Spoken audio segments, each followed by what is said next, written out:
selalu berusaha menyimpan sesuatu yang bisa membawa manfaat, baik untuk dirinya, untuk anak cucunya, maupun untuk keluarganya, untuk masa kini dan masa depannya. Kadang simpanan itu berbentuk uang, kadang berupa tanah, lain saat berbentuk pabrik, dan lain sebagainya. Sementara masa depan yang paling pasti adalah akhirat. Jika untuk masa depan dunia kita rela memeras keringat, membanting tulang, pergi pagi dan pulang petang, menyimpan uang, menyimpan tanah, menyimpan pabrik, pernahkah kita merenung jika satu saat kiamat datang, kita dibangkitkan dari kubur masing-masing, berdiri di padang mahsyar untuk mempertanggungjawabkan seluruh kegiatan hidup kita di dunia ini, lalu kita akan menuju ke alam akhirat. Sudahkah kita mempunyai simpanan untuk akhirat kita? Pada pertemuan kali ini saya ingin menyampaikan sebuah hadis di mana Rasulullah sallallahu alaihi wasallam bersabda, "Arba'un min kanzil jannah." Simpanan sorga ada 4 macam. Yang pertama, ikhfa'us sadaqah, menyembunyikan sedekah. Saudara-saudara kaum muslimin, sebagaimana yang kita maklum bahwa Allah Subhanahu wa taala melebihkan sebagian rezeki dari kita terhadap yang lain. Ada yang kaya, ada yang setengah kaya, ada yang miskin, ada yang setengah miskin, dan selanjutnya. Ada yang gajinya kecil tapi penghasilannya gede. Ada yang penghasilannya gede tapi enggak punya gaji. Ada juga yang memang gajinya gede dan penghasilannya gede. Kelebihan rezeki merupakan sunnatullah dan tidak harus membuat kita merasa lebih dari yang lain. Bahkan sebaliknya, kelebihan itu harus membuat kita ringan tangan untuk menolong mereka yang memang memerlukan pertolongan. Kalau saudara diberikan ilmu, maka pertanyaan akhirat cuma satu: ilmumu kau amalkan untuk apa? Kalau saudara diberikan umur yang panjang, pengadilan akhirat juga bertanya satu: umurmu kau habiskan di mana? Tapi kalau saudara diberikan harta, pengadilan akhirat akan bertanya dua: hartamu kau dapat dari mana? Kau belanjakan kemana? Dari mananya ditanya dan kemananya juga ditanya. Oleh karena kita akan dimintakan pertanggungan jawab, maka amanah yang bernama harta ini harus kita gunakan dengan sebaik-baiknya. Ada penggunaan yang merupakan kewajiban, itu zakat namanya. Ada penggunaan yang sewaktu-waktu, itu infak namanya. Ada yang lebih sewaktu-waktu lagi, dan itu sedekah namanya. Zakat dia terikat oleh haul dan nisab, oleh putaran batas waktu dan ukuran dari harta itu sendiri. Sedangkan infak terikat oleh situasi dan kondisi perekonomian seseorang. Sedangkan sedekah tidak terikat dengan apapun. Dalam kondisi seperti apapun kita bisa melakukan sedekah dengan yang terkecil sekalipun. Sampai-sampai Rasulullah sallallahu alaihi wasallam mengajarkan, la tahkiranna minal ma'rufi syai'an walau an talqa akhaka biwajhin talik. Atau ada hadis, tabassumuka fi wajhi akhika laka shadaqah. Senyumanmu kepada temanmu adalah sedekah. Jadi untuk melakukan sedekah tidak harus dalam berbentuk uang. Dengan ilmu kita bisa sedekah, dengan tenaga kita bisa bersedekah, dengan pikiran kita bisa bersedekah, bahkan senyum kepada teman itu pun sedekah. Jadi kalau sedekah dengan uang memang belum punya uang, nyengir aja banyakin. Itu asal pada tempatnya, jangan lalu ketemu tiang listrik cengengesan. Tentu tidak pada tempatnya dan tidak wajar. Nah, sedekah yang paling dicintai Allah adalah sedekah yang disembunyikan. Artinya, jauh dari sifat riya. Kan kadang-kadang ada orang sedekah itu disebutkan namanya. Apa tidak bagus? Kalau memang niatnya ikhlas, ya bagus-bagus saja. Untuk memberikan sugesti kepada yang lain. Di Fulan bin Fulan nyumbang sekian, diumumkan. Boleh kalau niatnya untuk memberikan rangsangan kepada yang lain supaya dia menyumbang lebih besar dari orang tadi. Tapi kalau itu mendatangkan riya, maka sedekah yang paling dicintai Allah adalah sedekah yang disembunyikan. Tangan kiri saja tidak tahu apa yang diberikan oleh tangan kanan. Sedekah yang dilakukan dengan ikhlas akan merupakan perbendaharaan surga, tersembunyi dari pandangan orang lain, tidak seorang pun tahu. Karena memang sikap yang baik adalah melupakan kebaikan dan mengingat kesalahan. Itu salah satu ciri orang bahagia. Orang yang selalu mengingat kesalahannya dan berusaha melupakan segala kebaikannya. Kalau dia akan ada kebaikan, dia tidak bisa ikut, dia merasa rugi karena dia merasa belum pernah berbuat baik. Tapi kalau akan melakukan kesalahan baru, dia ingat kesalahan yang sudah-sudah, sehingga terhalang baginya untuk melakukan satu kesalahan baru. Demikianlah saudara-saudara, bahwa Allah melebihkan rizki sebagian kita dari yang lain, agar terjadi tolong-menolong dalam kehidupan ini. Jadi kesenjangan yang nature, kesenjangan yang alami, itu sunnatullah. Ada yang kaya, ada yang miskin, ada yang kelas menengah. Nah, kenapa lalu sekarang kita berusaha mengentaskan kemiskinan? Oleh karena adanya kesenjangan struktural. Kalau yang kaya bisa semakin kaya, kenapa yang miskin tidak bisa naik jadi ikut sedikit kaya? Sebab pada dasarnya Islam adalah agama yang sejak turunnya sudah berupaya memerangi kemiskinan. Bahkan dikatakan kemiskinan itu mendekatkan kepada kekufuran. Orang kalau miskin udah dekat banget sama kafir. Gampang menjadi kafir.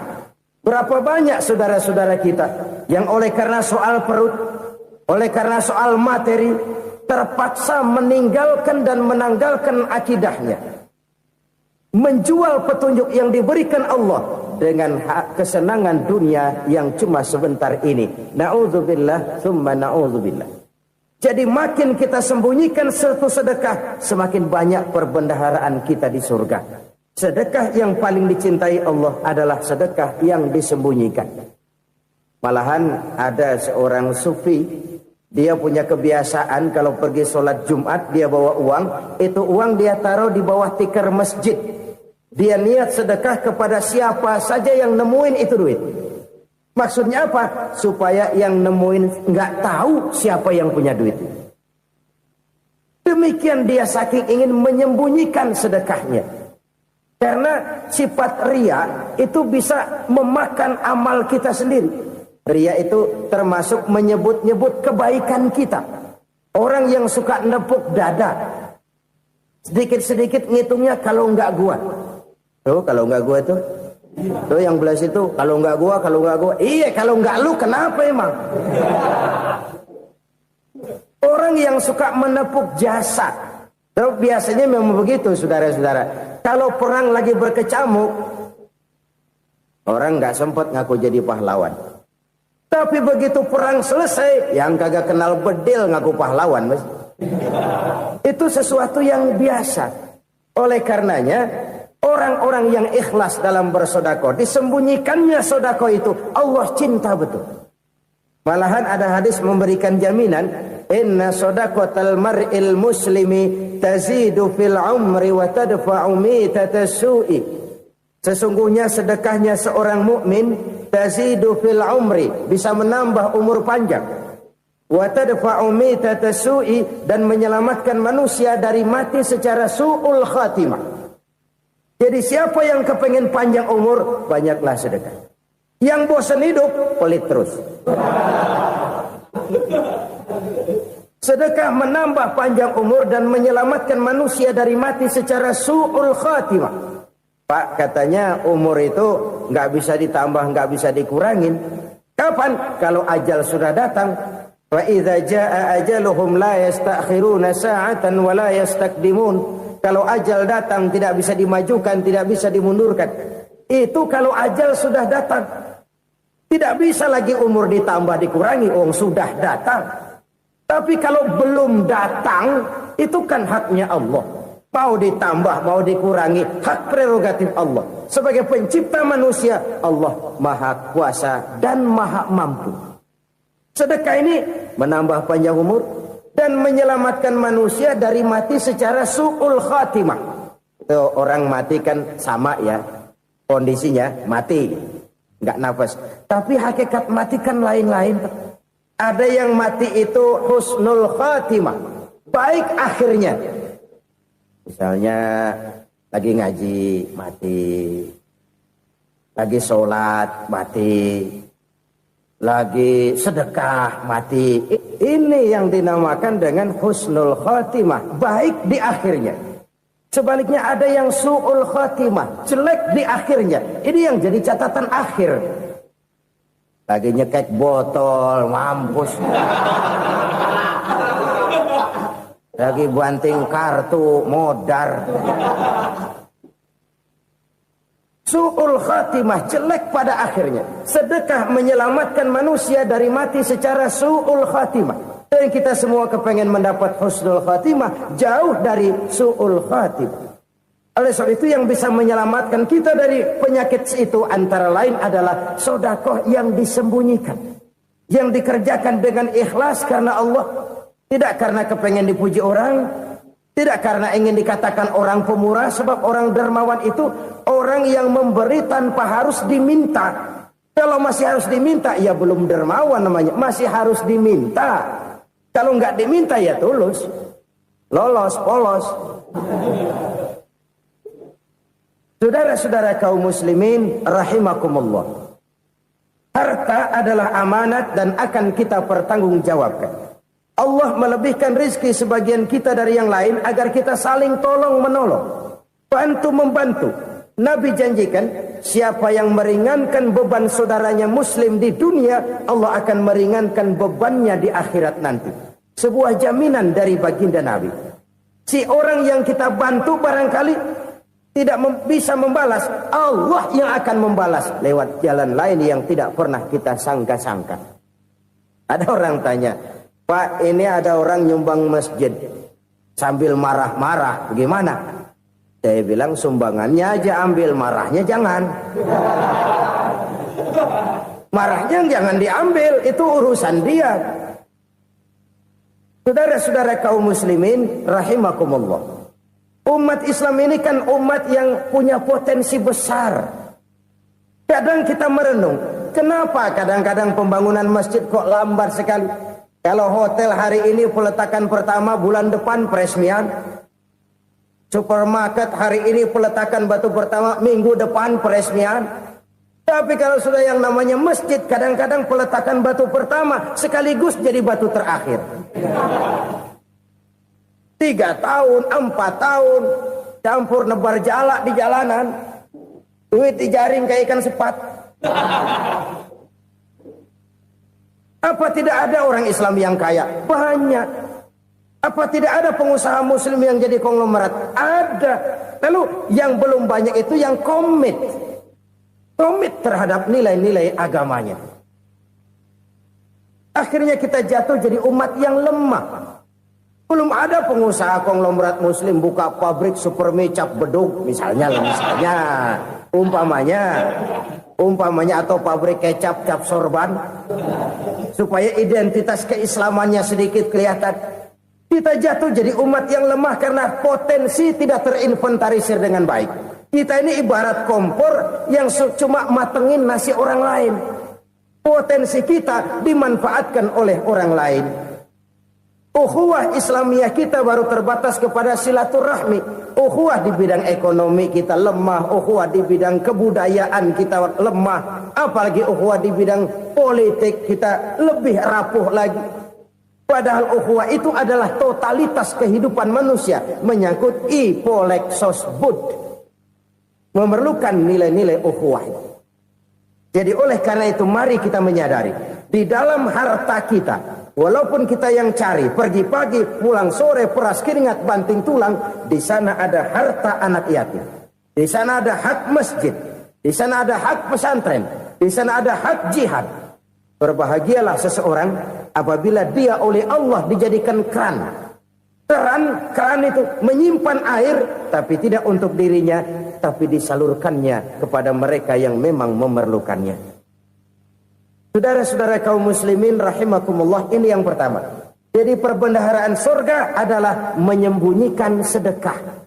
Orang lain nggak tahu, kita pun nggak pernah ngitung-ngitung. Kita anggap lewat begitu saja, padahal itu deposit akhirat. Satu. Yang kedua, perbendaharaan surga itu apa? Wa kitmanul musibah, menyembunyikan kesulitan. Kadang orang takut menghadapi kesulitan, tapi makin kita merenung, hidup ini kan sebenarnya urusan. Takut sama urusan, ya jangan hidup. Tandanya orang hidup itu kalau punya urusan. Urusan merupakan problem. Problem sering menimbulkan kesulitan. Kesulitan bukan untuk ditakuti, tapi untuk diatasi dan dicarikan jalan keluarnya. Siapa sih orangnya yang gak pernah sulit-sulit? Makin tinggi status sosialnya, makin gede urusannya. Makin tinggi kualitas imannya, makin berat tingkat kesulitannya. Cuma memang yang namanya enak itu seperti pelangi. Biang lala itu nggak pernah di atas kepala kita, di atas kepala orang melulu. Lo sih enak lo, kata kita. Dia juga bilang yang enak kan lo. Pelangi itu nggak pernah di atas kepala kita. Kata tukang beca, aduh enak ya naik Mercy. Kata tukang beca, apa yang di dalam mobil Mercy? Aduh enak bener tukang beca, di jok ngeringkuk ngorok pules bener. Saya kamar pakai AC sejuk, tempat tidur sutra, empuk, alga, spring bed, pulak kulik nggak bisa pules kalau belum minum Valium, belum tidur. Enak bener tukang beca, di jok ngorok nggak tahu wetan kulon.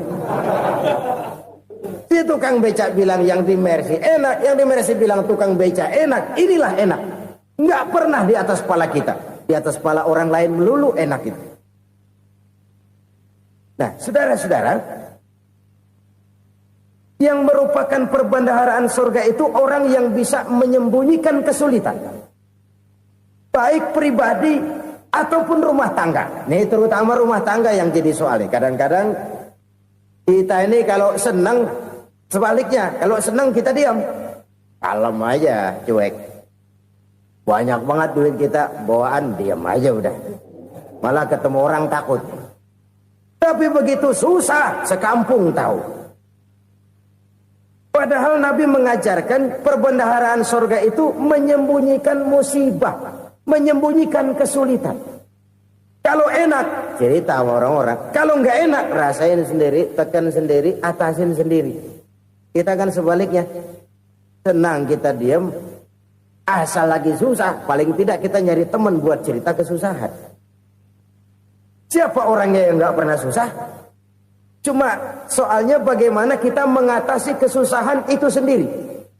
Begitu juga misalnya kalau orang sudah berumah tangga, itu orang tuanya harus menjadi tempat dia cerita yang enak-enak saja. Yang nggak enak rasain berdua, selesaikan berdua, atasin berdua. Jangan dibalik. Asal senang diam, giliran susah saja. Maknya laporan. Terbalik. Bisa menjaga security informasi. Maka nama bayam keluar diam, malah seluitan. Enak amat lo makan daging ayam. Security informasi. Saudara-saudara kaum muslimin rahimakumullah. Ujian yang terberat itu yang pernah diberikan kepada para nabi, para rasul, para aulia, para ulama. Makin tinggi keimanan, makin berat bentuk kesulitan. Ayo saya kemukakan satu contoh saja. Ada seorang nabi yang kaya, nabi kaya, namanya Nabi Ayub. Iblis kalau orang begini kan keki, ibadahnya rajin, kaya. Nih yang kayak begini susah digodain. Kalau ibadahnya rajin, miskin, kali bisa disogok. Sini imannya mantap, ibadahnya rajin, kaya, nabi lagi. Oh, tapi namanya iblis nggak kurang akal. laporan, Tuhan, kenapa Les? Ya ini bahasa saya, bahasa Qurannya sih nggak gitu. Itu hambamu yang namanya Ayub, dia rajin ibadah cuma karena dikasih kaya aja. Coba kasih miskin dia, berhenti dia sembahyang. Ah, kamu bisa aja. Saya tahu Ayub itu hambaku yang ikhlas. Saya buktiin Tuhan, silahkan. Dibuktiin lah, iblis turun ke alam ini. Yang mula-mula dia lakukan, dia rusak sawah ladang Nabi Ayub. Dia binasakan binatang ternak Nabi Ayub. Sehingga dalam waktu singkat, jatuhlah Nabi Ayub dari orang paling kaya jadi orang paling miskin. Beliau masih ibadah di mihrab dalam masjid. Datang iblis. Saudara Ayub, ya, lagi ngapain? Ibadah. Nyembah Allah, nyembah Allah. Oh, percuma. Kenapa? Tuhan yang ente sembah nih, dia udah bikin miskin ente. Sawah ladang ente hancur lebur, binatang ternak binasa. Sekarang ente jadi orang paling miskin. Ngapain nyembah Tuhan kayak begitu? Tekor. Udah berhenti dah ibadah, berhenti ibadah. Ini iblis sama Tuhan laporannya lain, yang dikerjakan kepada Nabi Ayub juga lain. Benar begitu iblis kata Nabi Ayub? Iya, sawah ladang saya habis, buras. Binatang ternak saya binasa, binasa. Saya miskin, bangpak. Apa jawab Nabi Ayub? Bukan innalillahi, ini hebat. Alhamdulillahillazi a'tani wa akhza minni. Segala puji bagi Allah yang telah memberikan harta kepada saya dan sekarang mengambilnya lagi. Alhamdulillah. Allah yang ngasih, Allah yang ambil. Itu mah urusan Allah. Iblis cuman ibadah jalan terus, sujud lagi Nabi Ayub. Iblis seleher gondok banget. Dasar Nabi nggak mempan dia apa-apain. Miskin malah alhamdulillah. Allah yang ngasih, Allah yang ngambil. Jadi kalau kita tidak komit, kita tidak terikat kepada kaya, miskin, senang, susah, apa yang bisa bikin kita susah? Jadikan kekayaan, kemiskinan, jadikan senang, susah sebagai anak buah yang bisa kita atur. Jangan kekayaan ngatur kita, jangan kemiskinan ngatur kita. Kita yang harus mengatur mereka. Senang, susah, kaya, miskin, bahagia, sengsara, jadikan itu anak buah yang bisa kita atur. Kalau sekarang kita kaya, lain saat boleh jadi kita miskin, semiskin-miskinnya. Allah yang ngasih, Allah yang ngambil. Tenaga mana yang bisa menghalangi? Ibadah jalan terus. Iblis makin gondok. Dasar Nabi loh. Akhirnya apa? Nabi Ayub dikerjain, diberikan penyakit. Demikian fatal penyakitnya. Bayangin, udah miskin sakit. Masya Allah. Miskin sakit. Sakitnya nggak lama, kira-kira 16 tahun. Istrinya 3, 2 mental minta ceraiin. Ngerawatin laki bengek begini. Senang belum tentu, susah udah pasti nih. Cerai aja, cerai dah. Cerai. Tinggal satu Siti Rahmah yang setia menemani beliau. Sesetia-setianya hati perempuan. Satu saat Siti Rahmah bilang, "Bang, iya, abang kan Nabi bang. Lalu namanya Nabi kan doanya jarang meleset bang. Maksud kamu minta kenapa sih sama Tuhan biar abang sembuh baik dah bang?" Siti Rahmah, iya. Saya sakit berapa tahun sih dah? 16 tahun bang. Sebelum ini saya sehat berapa tahun? Ya kira-kira 60 tahun bang. Nah coba ente banding-bandingin Rahmah. Saya dikasih sehat 60 tahun. Dikasih sakit 16 tahun. Sudah nggak sabar. Mau doa kepada Allah minta sembuh. Saya malu. Malu kepada Allah. Diuji dengan yang luar biasa seperti ini. Tidak mengganggu stabilitas kehambaannya. Dia tetap menghamba kepada Allah subhanahu wa ta'ala. Saudara-saudara kaum muslimin rahimakumullah. Kunci menghadapi kesulitan itu apa? Allah jelaskan dalam satu ayat, wa basyiris sabirin alladzina iza asabathum musibah qalu inna lillahi wa inna ilaihi raji'un. Gembirakan orang-orang yang sabar. Siapa mereka itu? yang apabila mendapat musibah mereka kembali kepada keyakinan dasar segalanya dari Allah dan segalanya akan kembali kepada Allah. Ini konsepsi dasar dari sikap muslim dalam menghadapi berbagai kesulitan. Segalanya dari Allah, segalanya akan kembali kepada Allah. Kalau ini sudah kondisi dasarnya, maka kita akan lapang menghadapi kenyataan bagaimanapun pahitnya. Apakah itu namanya miskin, apakah itu namanya sakit, bahkan maut sekalipun. Maut sekalipun. Segalanya dari Allah, segalanya akan kembali kepada Allah. Ini sikap hidup, bukan sekedar ucapan. Kita kadang-kadang menjadikannya sebagai ucapan. Mulutnya sehingga berhenti, innalillahi wa inna ilaihi rajiun, tapi nangisnya terus gerung-gerungan. Bukan itu, ini kesadaran moral. Kalau segalanya dari Allah, segalanya kembali kepada Allah, kan sebenarnya cuma nunggu giliran. Hari ini saya nyembayangin dia, entah hari apa saya disembayangin orang. Hari ini saya antar dia ke kubur, entah hari apa orang nganterin saya ke kubur.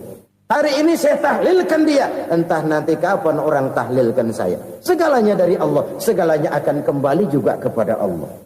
Oleh sebab itu saudara-saudara, kesulitan bukan untuk ditakuti. Kesulitan justru untuk diatasi, dicarikan jalan keluarnya. Dan tidak ada orang yang tidak pernah mendapat kesulitan. Tidak ada. Semakin tinggi status sosial, semakin tinggi kualitas keimanan, semakin besar juga tingkat kesulitan. Hanya saja bagaimana cara kita mengatasinya. Dan Al-Quran menyatakan, inna ma'al usri yusra. Di balik kesulitan itu pasti ada kemudahan. Roda itu berputar. Karena itu Rasulullah sallallahu alaihi wasallam mengingatkan kepada kita, ta'arraf ilallahi firraha ya'rifka fisyiddah. Ingatlah kepada Allah di waktu kamu senang, supaya Allah ingat kepada kamu di waktu kamu susah. Kalau waktu senang kita ingat kepada Allah, kita susah, Allah tidak akan meninggalkan kita. Tapi kalau waktu senang kita jauh dari Allah, sujud tidak sempat, dengan masjid jauh, ketika senang kita lupakan Allah. Nanti begitu kita susah, Allah lupakan kita. Dan itu menyakitkan. Oleh karena itu orang-orang tua kita dulu bilang, kalau lagi sehat ingat-ingat, lu bakal sakit nanti. Kalau lagi kaya ingat-ingat satu saat kita bakal jatuh miskin. Bahkan kalau lagi muda ingat-ingat kita bakal tua. Dan yang terpenting, kalau lagi hidup ingat-ingat kita bakal mati. Saudara-saudara kaum muslimin rahimakumullah. Jadi yang kedua yang merupakan perbendaharaan surga, menyembunyikan musibah. Saudara-saudara kaum muslimin rahimakumullah. Hal ketiga yang merupakan perbendaharaan surga adalah wasilatur rahmi. Orang yang suka bersilaturahmi. Sebagaimana yang kita maklum bahwa manusia adalah makhluk yang disebut zon politika. Makhluk sosial yang tidak mungkin hidup sendiri-sendiri. Betapa dan siapapun kita memerlukan orang lain. Bodoh betul manusia kalau tinggal di tengah masyarakat tapi tidak mau bermasyarakat. Merasa hebat sendiri, pintar sendiri, gagah sendiri, kaya sendiri. Mungkin kalau mati juga ngubur sendiri. Jangankan kita di sini, di sorga saja Nabi Adam waktu sendirian bengong melulu, ngondar mandir. Allah tegur dam sepi dam. Ya ini kalau bahasa saya.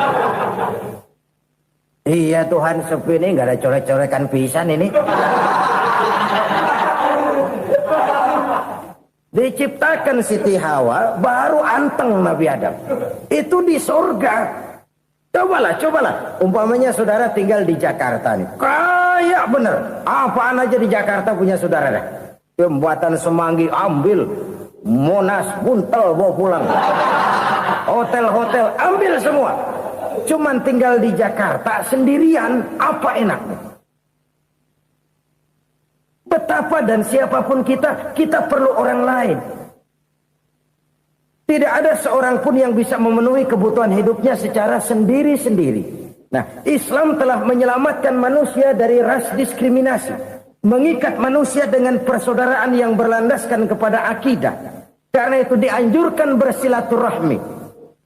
Bahkan Nabi menyatakan, man arada ayyubsata lahu fi rizqihi wa yunsa'a fi atharihi falyasil rahimah.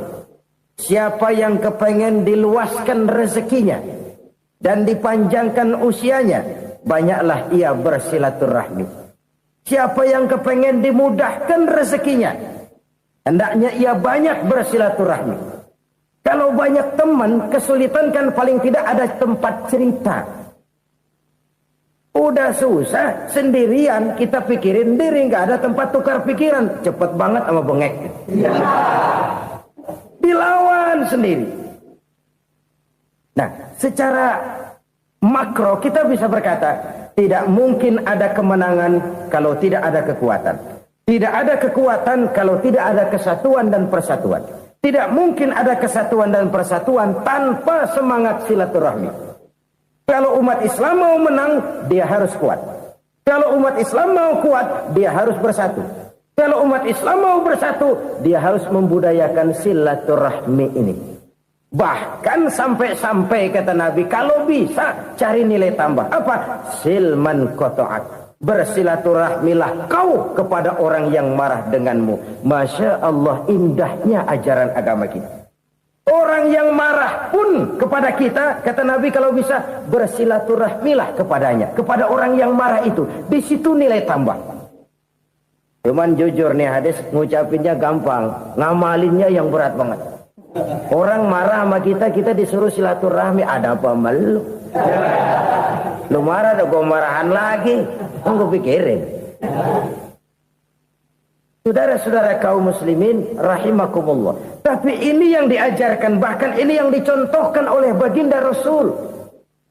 Bagaimana begitu mudah, misalnya satu saat Abu Jahal ini ngatur strategi bagaimana bikin Muhammad celaka. Dia gali lubang di depan tempat tidurnya. Dia tutupin daun korma. Terus dia panggil seseorang, ke sini. Kasih tahu Muhammad, pamannya sakit keras, minta ditengokin. Berangkat orang ini ke sana. Muhammad, labbaik. Pamanmu sakit keras, dia minta ditengokin. Baik, saya akan datang menjenguk beliau. Berangkatlah Nabi ke rumah Abu Jahal tanpa prasangka apapun.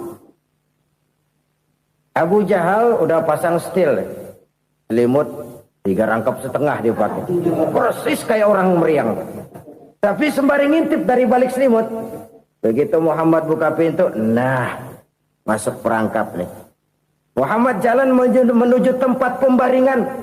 Makin lama makin dekat, makin lama makin dekat. Makin dekat ke lubang yang dipasang oleh Abu Jahal itu. Dalam hati Abu Jahal, terus dah jatuh, mampus dah lo ini. Mampus lo hari ini. Apa yang terjadi? Malaikat Jibril datang. Muhammad, pamanmu cuma pura-pura sakit. Di depan tempat tidurnya ada lubang perangkap supaya kamu jatuh ke situ. Sudah, kamu pulang. Balik kanan Nabi. Sudah hampir jatuh ke lubang, balik kanan, pulang. Bayangin kecewanya Abu Jahal. Muhammad dikit lagi. Enggak paman, saya pulang aja. Emosi bangun dari tempat tidur, enggak sadar kalau lagi pura-pura sakit. Lompat ngejar Nabi, dia lupa dengan lubang yang dia gali. Serak, nyemplung sendiri ke dalam lubang.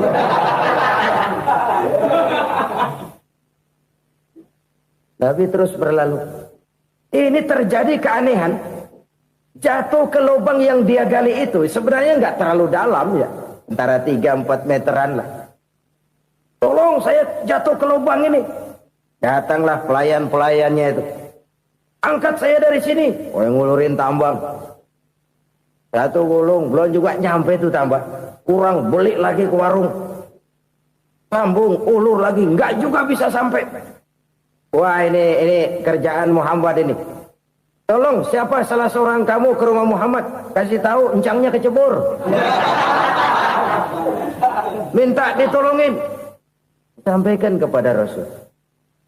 Kenapa? Pamanmu jatuh ke lubang, Muhammad minta tolong diangkatin. Tambang udah nyambung-nyambung gak nyampe juga. Ya, nanti saya datang, saya tolong. Coba. Nyata-nyata orang berniat jahat mau mencelakakan dia. Datang dia menolong. Ini yang disebut air tuba dibalas air susu ya ini. Bukan sebaliknya. Air tuba dibalas air susu. Paman, kecebur ya? Iya Muhammad, tolong ini. Pegang tangan saya. Nabi ulurkan tangannya. Nyampe. Dipegang oleh Abu Jahal. Diangkat ke atas. Sampai atas. Apa kata Abu Jahal? Sihirmu memang hebat Muhammad. Udah ditolongin dikata sihir. Yang enak kita kemplang kan itu orang begitu. Urusan apa? Tapi inilah akhlak. Kalau bisa kamu bersilaturahmilah dengan orang yang marah kepadamu sekalipun. Orang marah kita tetap baik. So, kalau kita berbuat baik sama orang yang memang baik, rasanya sih biasa-biasa aja. Orang baik kita baik lagi, ya draw aja, belum ada nilai tambah di situ. Baru ada nilai tambah kalau kita bisa berbuat baik kepada orang yang nyakitin kita. Itu namanya kita setingkat di atas dia. Dia sakitin kita, kita berbuat baik sama dia. Dia pelit sama kita, kita baik sama dia. Dia marahin kita, kita deketin dia. Di situ kita punya nilai tambah. Jadi siapa yang ingin diluaskan rezekinya kata Nabi dan dipanjangkan umurnya, hendaklah ia banyak-banyak bersilaturahmi. Sederhana sebenarnya silaturahmi. Tapi silaturahmi membangkitkan semangat kesatuan dan persatuan. Kesatuan dan persatuan melahirkan kekuatan. Dalam matematika, 1 ditambah 1 pasti 2. Tapi di tengah masyarakat, 1 orang takut ditambah 1 orang takut, hasilnya jadi 2 orang setengah berani. Kenapa setengah berani? Karena udah berdua. Tadi pan takut sendirian. Kalau dia kumpul turu-turu takut lah jadi berani. Kita yang lemah, kita yang tidak berdaya, kita yang miskin, kalau mau kompak bersatu, apa yang nggak bisa kita kerjain? Apalagi tinggal di kota besar, pilihan cuma 2, bertahan atau minggir. Bertahan atau minggir. Untuk bisa bertahan harus mampu bersaing. Untuk mampu bersaing harus punya keahlian. Keahlian harus ditunjang dengan pendidikan. Ditambah oleh kekompakan sebagai umat. Udah miskin mencar mulu, orang injek gitu. Orang nggak pandang urusan apa malu. Oleh karena itu silaturahmi pada hakikatnya merupakan ruh dari ukhuwah yang diajarkan oleh agama kita. Bagaimana Islam menyelamatkan masyarakat manusia dari ras diskriminasi, mengikat manusia, dan tidak ada persaudaraan yang lebih indah selain persaudaraan yang diikat dengan nilai-nilai akidah. Sepanjang orang di jalan Allah, itulah saudara kita. Keluar dia dari jalan Allah, selesailah persaudaraan sampai di situ. Karena itu, kalau ingin menyimpan sesuatu di surga, banyaklah bersilaturahmi. Datang ke rumah ini, datang ke rumah itu, dan lain sebagainya. Itu simpanan kita di akhirat nanti. Ini yang ketiga. Saudara-saudara, yang keempat, perbendaharaan surga itu apa? Wa qawlu la hawla wa la quwwata illa billah. Ucapan la haula wa la quwwata illa billah. Ibadah kan ada yang berat, modalnya besar. Bangun masjid berat, modalnya besar. Bangun rumah sakit berat, modalnya besar. Ada ibadah yang berat tapi modalnya ringan. Misalnya puasa. Puasa itu berat, mengendalikan nafsu. Kalau sekedar nggak makan nggak minum sih enteng, mengendalikan nafsu itu jihad terbesar. Tapi kan modalnya ringan, cuma niat saja. Ini ibadah berat, modalnya ringan. Ada ibadah yang ringan, modalnya juga enteng. Seperti termasuk ucapan la haula wa la quwwata illa billah. Tanpa sadar, la haula wa la quwwata illa billah, nyelengin tuh di surga. Nyelengin, kita nggak terasa, nyelengin simpenan akhirat. La haula wa la quwwata illa billah, nyimpan lagi. Kaget, la haula wa la quwwata illa billah, nyimpan lagi. Banyak simpanan. Walaupun sebenarnya yang dimaksud di sini adalah kesadaran batin bahwa tidak ada daya dan kekuatan kecuali Allah. Itu intinya. Kita memulai pekerjaan disunahkan baca bismillah, kan begitu. Apa itu? Kesadaran moral. Bahwa ini saya bisa kerjakan. Saya kerjakan ini dengan menyebut nama Allah. Kenapa? Kalau Allah tidak memberikan daya dan kekuatan, mana mampu saya kerjakan ini. Maka saya kerjakan ini dengan menyebut nama Allah. Bismillah. Kesadaran moral. Manusia hanya wajib berusaha, tapi nggak pernah wajib berhasil. Banyak hal-hal yang kalau kita renungkan secara rasio nggak mungkin, tapi jadi kenyataan. La haula wala quwata illa billah. Tidak ada daya dan kekuatan kecuali bagi Allah semata-mata. Kesadaran moral akan kelemahan dan keterbatasan makhluk bernama manusia. Kadang kita kagum dengan otak, tapi kita sering lupa sama yang bikin otak. Padahal bagaimanapun hebatnya otak, yang bikin otak pasti lebih hebat dari otak. Nggak percaya, silahkan otak-otakan. Inilah kecenderungan. Kita kagum dengan pesawat-pesawat mutakhir, bukan main, besi gede banget terbang itu. Alangkah hebatnya. Lalu apa yang bikin otak tidak lebih hebat dari itu semua? Kita puji laut, apa yang bikin laut tidak lebih hebat dari laut itu? La haula wa la quwata illa billah. Tidak ada daya dan kekuatan kecuali Allah. Apa yang bisa kita lakukan? Kalau tidak karena daya dan kemampuan yang diberikan oleh Allah kepada kita. Lahirlah sikap tawadu, rendah hati. Tidak melonjak menjadi angkuh dan sombong. Sadar akan kelemahan dan keterbatasan diri. Sebagai makhluk yang diciptakan oleh Allah Subhanahu wa ta'ala. Jadi satu sisi ini ucapan yang berpahala, la haula, jadi wiridan. Pada sisi lain ini kesadaran moral, sikap mental, kesadaran batin. Bahwa yang punya daya dan kekuatan itu cuma Allah. Kita nggak pantas untuk sombong. Sebab sombong itu pakaiannya Allah. Kita nggak sedang pakai pakaian Allah, kegedean. Dan makin kita renungi, makin terbentur. Apa sih yang bisa kita sombongin? Kita mau sombong apa? Kaya? Pintar? Itu kan semua relatif. Di atas langit masih ada langit lagi. Jadi oleh karenanya, marilah kita menyadari. Manusia hanya wajib berusaha, tapi tidak pernah wajib berhasil. Yang berusaha saja tidak wajib berhasil, apalagi yang tidak berusaha. Islam bukan agama orang pemalas yang selesai sholat lalu enggelohom, enggelenggem ayem-ayem. Tapi Islam bukan agama orang sombong yang setelah berusaha lalu tidak memerlukan Allah. Kita bisa saja bikin proyeksi, tahun sekian kita bakal panen besar menurut perhitungan otak. Tapi ada kejadian lain. Apa? Tikus ngambek. Habis itu dimakanin tikus, panen gagal. Proyeksi rasional gagal oleh tikus-tikus yang ngambek itu.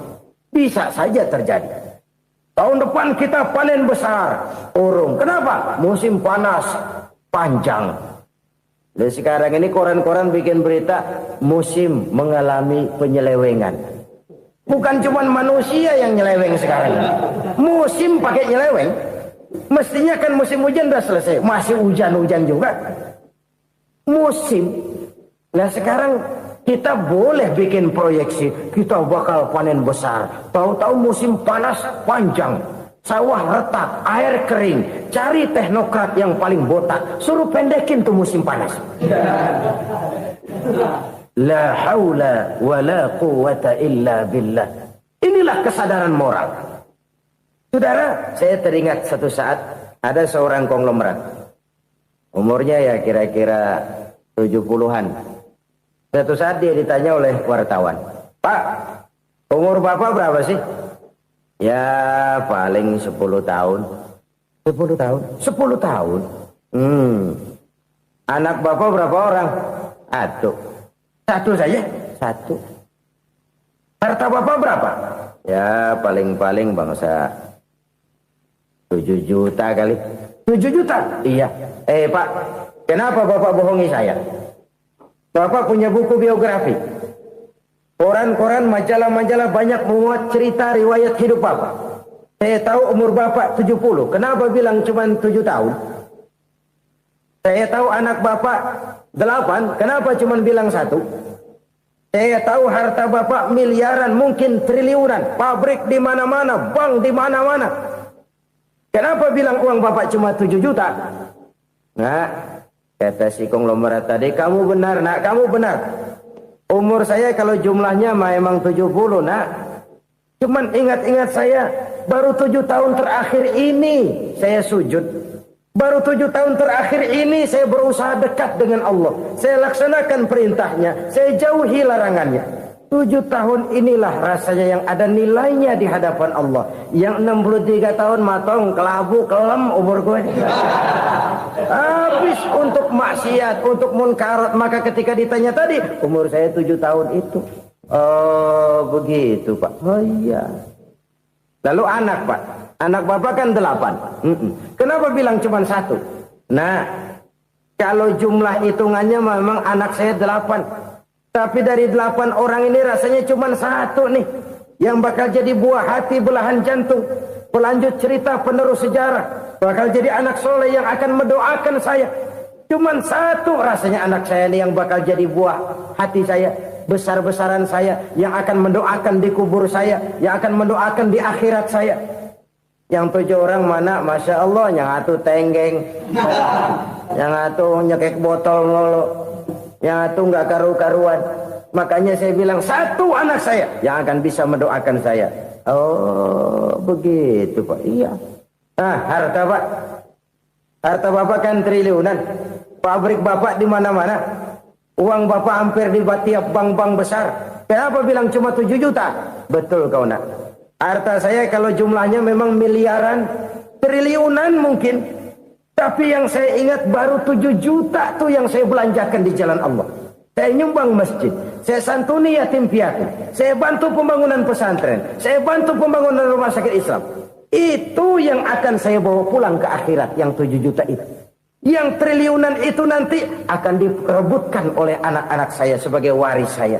Jadi harta saya 7 juta itu yang bakal nemenin saya di akhirat. Yang akan saya bawa pulang jadi teman saya. Saudara-saudara kaum muslimin, jangan-jangan orang tua itu adalah kita-kita ini. Jangan-jangan kita-kita ini adalah orang tua itu. Jangan-jangan itu potret dari diri kita masing-masing. Dari sekian umur yang diberikan Allah, berapa tahun yang ada nilainya di hadapan Allah? Dari sekian anak-anak yang merupakan amanah, berapa yang akan mendoakan kita sebagai orang tuanya menjadi anak soleh? Dari sekian banyak harta yang diberikan Allah, berapa yang akan kita bawa pulang menghadapnya nanti, yang kita belanjakan di jalan Allah? Ini sebuah potret kehidupan. Karena itu kita kembali kepada la haula wa la quwwata illa billah.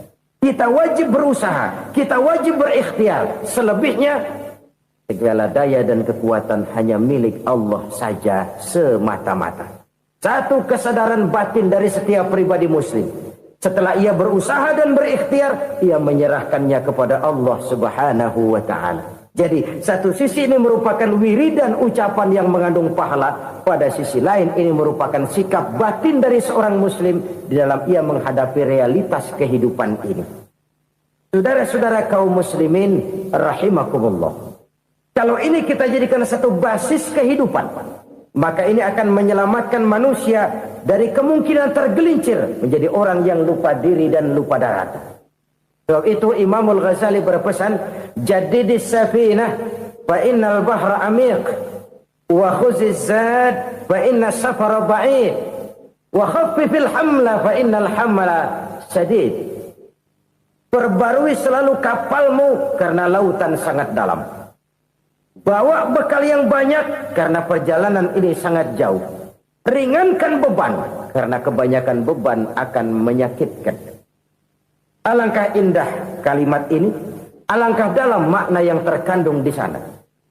Perbarui selalu kapalmu karena lautan sangat dalam. Apa artinya ini?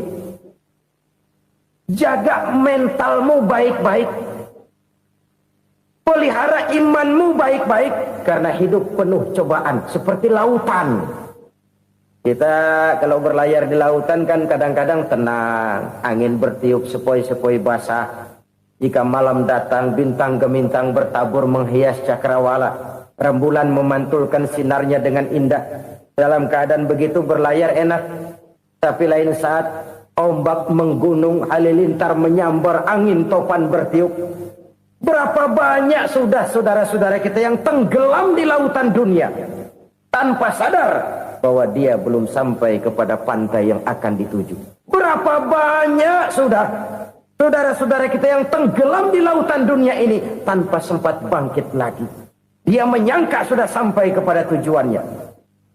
Hati-hati kapal jangan sampai bocor karena lautan sangat dalam. Iman ini jaga baik-baik karena hidup penuh dengan ujian.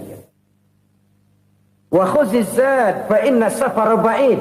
Bawa bekal yang banyak karena perjalanan sangat jauh.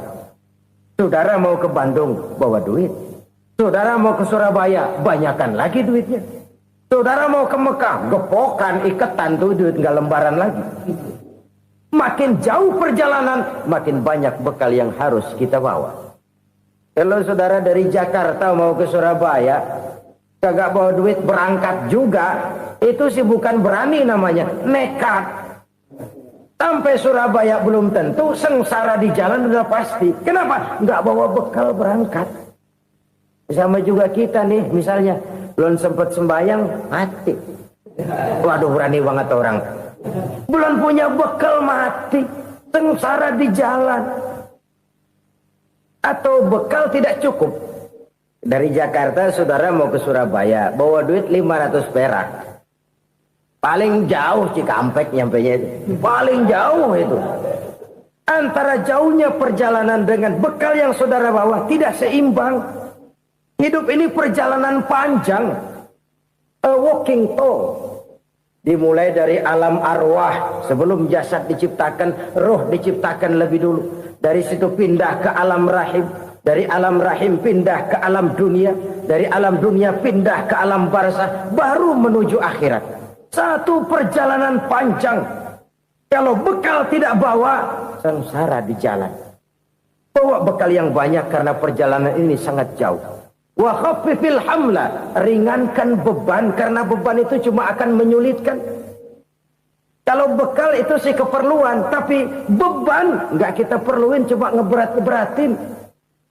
Apa ini beban? Dosa, kecurangan, kebatilan, kezoliman, ketidakadilan, kesewenang-wenangan.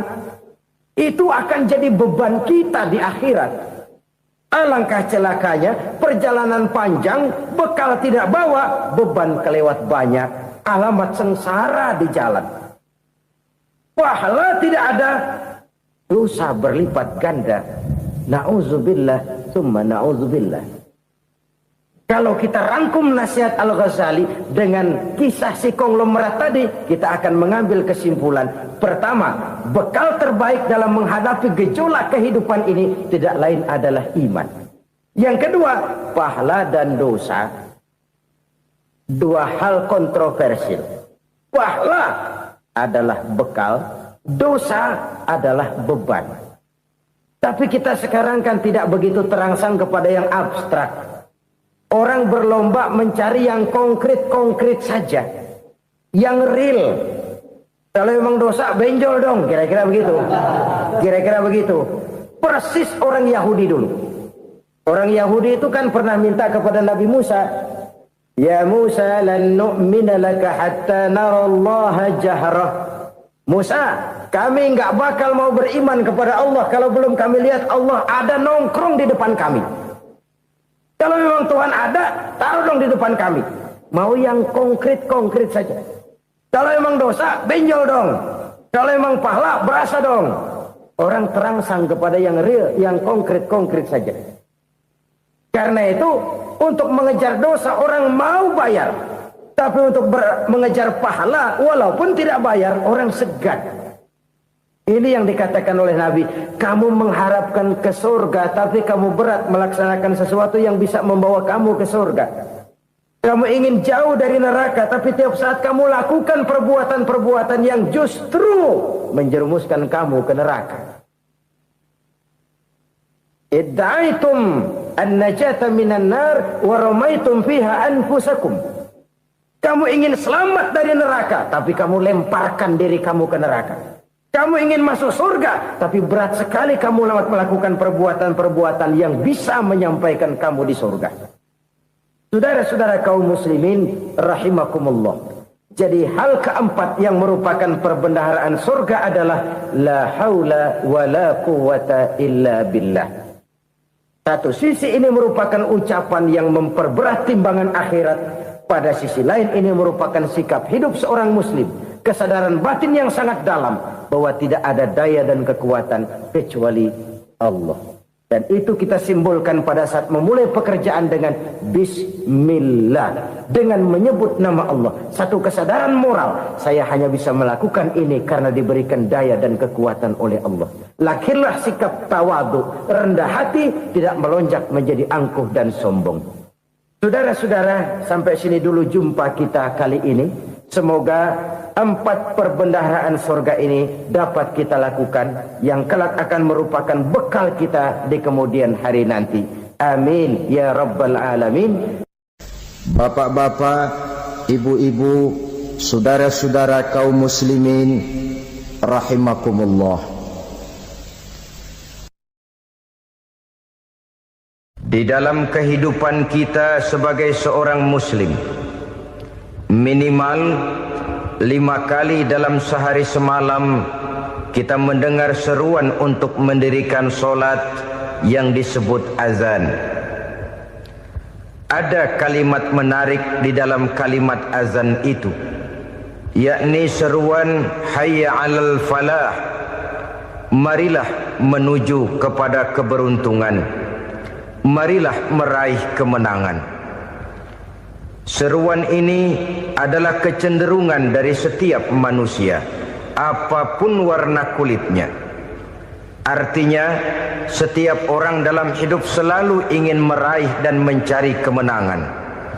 Kemenangan akan melahirkan kepuasan batin, dan kepuasan batin memberikan kebahagiaan. Sedangkan kekalahan melahirkan penderitaan batin, dan penderitaan batin menjerumuskan seseorang di dalam berbagai bentuk kerugian. Jikalau inilah seruan azan, maka masalahnya ialah apa yang menyebabkan kita meraih kemenangan.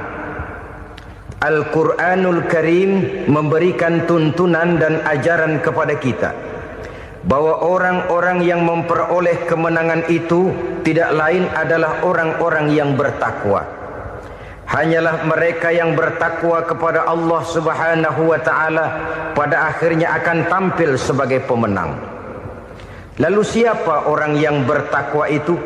Dijelaskan dalam awal-awal Al-Baqarah, orang yang bertakwa yang akan meraih kemenangan. Pertama, allazina yu'minuna bil ghaib, yaitu orang-orang yang beriman kepada yang gaib. Percaya bahwa ada alam yang gaib, alam yang abstrak, alam yang tidak bisa dijangkau oleh salah satu daripada panca indera kita. Mereka percaya dan beriman kepada adanya malaikat, beriman kepada adanya iblis dan jin, beriman kepada adanya alam kubur, beriman kepada adanya alam mahsyar, beriman kepada adanya alam akhirat, beriman kepada adanya surga dan neraka. Beriman bukan cuma sekedar beriman dalam ucapan bibir saja, tetapi beriman yang nilai iman itu mampu mewarnai gerak dan gaya hidupnya. Iman yang meresap sampai ke tulang sumsum, kemudian memberikan dampak positif di dalam kehidupan manusia. Alam, kita tahu, adalah sesuatu yang selain Allah, dan Allah bukanlah alam. Apapun namanya selain daripada Allah, itu adalah alam. Alam pada hakikatnya terbagi menjadi 2. Ada alam syahadah, alam nyata, alam konkret, alam yang bisa dijangkau oleh salah satu indera kita. Kemudian ada alam ghaib, alam yang tidak bisa dijangkau oleh panca indera kita, alam metafisika, alam abstrak, alam yang wajib kita imani keberadaannya. Kita percaya bahwa malaikat itu ada, Kita percaya kepada jin, bahwa jin itu ada. Kita percaya kepada adanya iblis dan setan. Bukan percaya kepada iblis dan setannya, percaya bahwa iblis dan setan itu ada. Itu termasuk salah satu daripada sifat orang yang bertakwa kepada Allah. Saudara-saudara kaum muslimin rahimakumullah, kecenderungan pembangunan yang lebih bersifat materialistis biasanya menggeser aspek kehidupan rohani. Orang berpikir empiri, dan dalam pola pikir yang demikian maka alam gaib tidak lagi mendapat perhatian. Aspek kehidupan yang bersifat rohaniah malah mulai ditinggalkan. Akibatnya terjadilah kepincangan di dalam kehidupan kita. Pernah ada satu pengalaman pribadi. Dalam perjalanan kembali ke tanah air, dalam pesawat di sebelah kanan saya duduklah seorang Jerman namanya Heiner Simonsen. Iseng saya ajak kenalan, saya ajak ngobrol, saya tanya dia. Saya bilang, Mas Heiner ini, kalau pesawat yang kita tumpangi ini jatuh ke bawah, kira-kira apa yang bakal terjadi, Mas? Dia bilang, kita semua akan mati. Begitu? Iya. Oke. Apa itu mati? Tanya saya. Dia bilang, untuk tahu apa itu mati, kita harus tahu lebih dahulu apa itu hidup.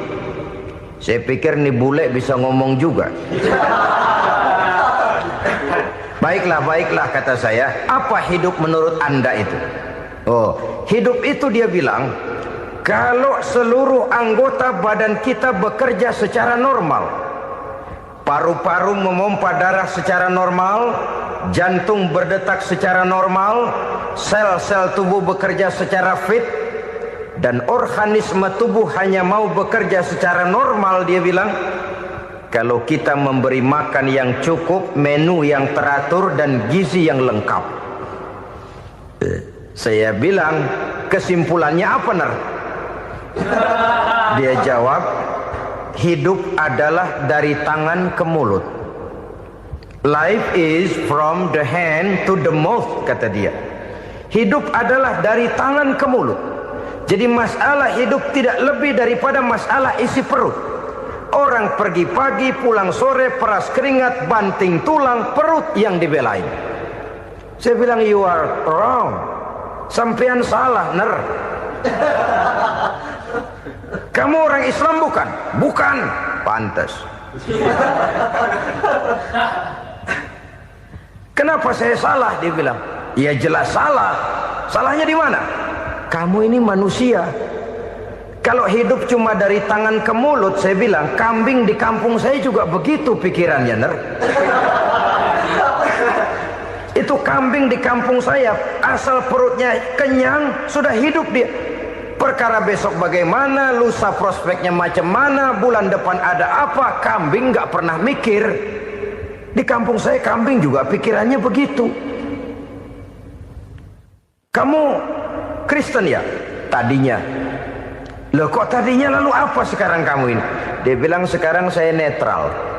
Saya tidak beragama, tapi saya percaya kepada Tuhan sebagai pencipta alam. Saya ingat benar dia bilang, I haven't any religious, but I believe to God as the creator of the world. Kenapa bisa netral begitu, Ner? Habis saya bingung katanya.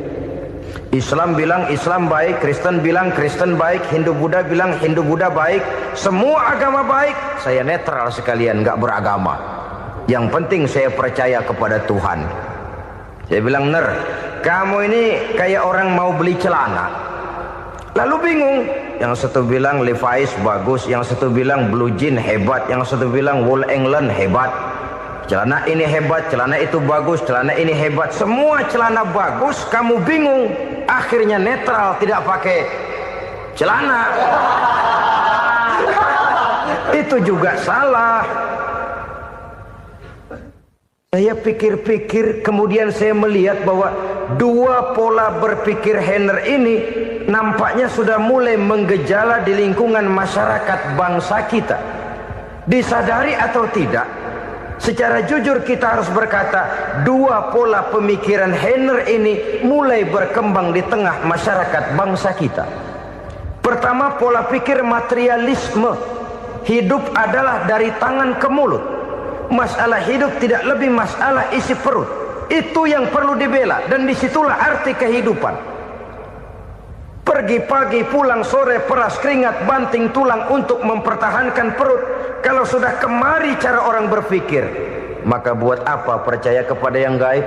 Untuk apa sholat? Untuk apa puasa? Untuk apa zakat? Untuk apa menghadiri majelis taklim? Tanpa kepercayaan kepada yang gaib, hidup berjalan menurut alur empiris dan materialis. Kalau sudah ke sana cara orang berpikir, biasanya orang lalu cenderung menghalalkan segala cara. Hanyalah orang yang percaya bahwa akhirat ada. Hanyalah orang yang percaya bahwa alam kubur itu ada. Hanyalah orang yang percaya bahwa malaikat itu ada, hidupnya akan lebih terarah dan terkendali. Karena kepercayaan kepada yang gaib, yang merupakan fase daripada kehidupan setelah hidup yang sekarang ini, mewarnai gerak pribadi seseorang di dalam dia melakukan kegiatan hidupnya. Pola berpikir materialisme, disadari atau tidak, mulai menggejala di lingkungan masyarakat bangsa kita. Hidup tidak lebih dari urusan tangan ke mulut, mulut ke tangan, tangan ke mulut. Asal perut sudah kenyang, hiduplah sudah. Perkara bagaimana prospek hari yang akan datang, bagaimana akhirat tidak jadi persoalan. Ini yang oleh Nabi diperingatkan, ad-dunya sijnul mu'min wa jannatul kafir.